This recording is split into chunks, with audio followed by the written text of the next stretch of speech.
Edmonton, researchers at the University of Alberta have found a way to save rewritable computer memory at the atomic level, exceeding the capacity of modern hard drives by about 1,000 times. On Monday, Rodney Hopkins, a PhD student specializing in condensed matter physics and lead author of the study, published the findings in Nature Communications, an open-access scientific journal. Rodney Hopkins, a PhD student at the University of Alberta, sits next to a scanning tunneling microscope, used to read and manipulate hydrogen atoms, Hamdi Isawi, Star Metro, from the basement of the university's Centennial Center of Interdisciplinary Science, tucked away in a lab dubbed Warp Drive, after the Star Trek television franchise. Hopkins explained the procedures known as hydrogen lithography and repassivation, the writing and rewriting of data using hydrogen atoms. The real breakthrough here is that we are able to quickly remove these atoms to write information, and now we are able to easily put them back to rewrite information, Hopkins said. The process begins by coating a silicon chip half the size of a fingernail with a layer of hydrogen atoms. Article continued below. Then, using a scanning tunneling microscope, a shining hunk of machinery fitted with tungsten wires so sharp that they can read and move atoms about the surface, operators can write data to the board in binary, the computer language of ones and zeros, by quickly and automatically plucking out and replacing atoms with 100% accuracy.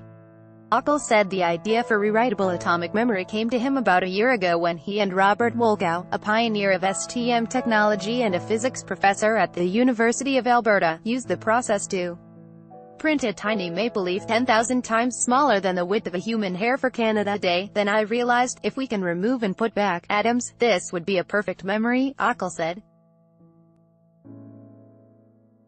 And it grew from there. According to the PhD student, atomic-scale rewritable memory allows scientists to record data structures at a density of 138 terabytes per square inch.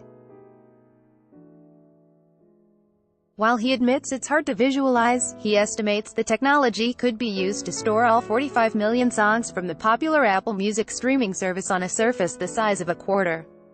In terms of application, Hopkins said the technology could reliably archive massive amounts of data on a very small amount of space. Let's say you wanted to store all of Wikipedia for reference. You could try to print it on this chip and it would remain stable, Hopkins said. If there was some sort of disaster, you'd have this very tiny chip with all of Wikipedia on it. Article continued below. However, in order to write that at the atomic level with a high degree of accuracy, the process sacrifices speed, making it difficult for a consumer application right now. To illustrate, Hopkins atomically recorded the first 24-note segment of the theme song from the 1985 Super Mario Bros. Video game, which took about 10 to 15 minutes. These memories are written on a scale of minutes, Hopkins said.